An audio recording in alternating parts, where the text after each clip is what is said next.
approximately the year 3050, so a little over 1,000 years from now, there's going to be a man by the name of Taatos, Taatos is how you spell his name. And he is the Da Vinci of the future. He is a historian, archaeologist. He's a medically trained person. He's a quantum physicist or a geophysicist. He's everything. And what he does, he develops a machine called the Wormhole Linear Accelerator, the WLA.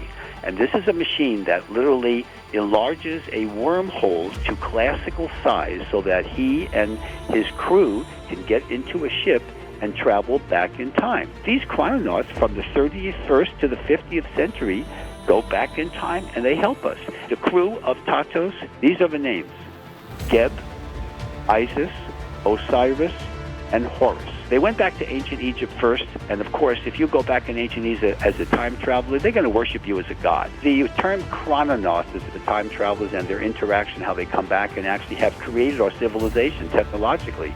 They've been in Atlantis and Lemuria and ancient Egypt and all these places. Now, the mathematical model for this is known today.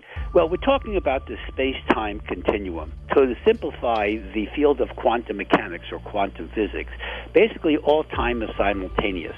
So when you enter into the space-time continuum, now you're in the fifth dimension, literally, and therefore all time is simultaneous.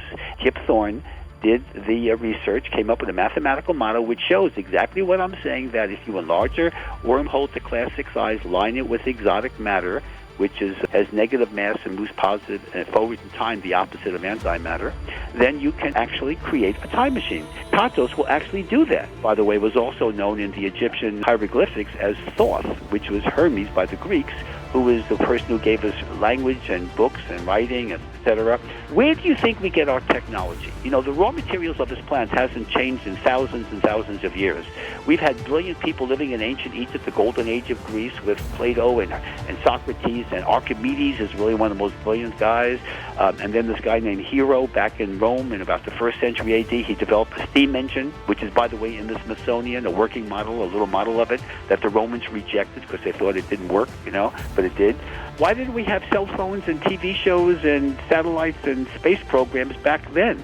You know why? Because the interaction of ETs and time travelers give us our technology. And isn't it interesting? Every time there's a spike in technology, it's always corroborated and coincides with ET, UFO observations, and some of these time traveler episodes. Time travel is real. It's always been around.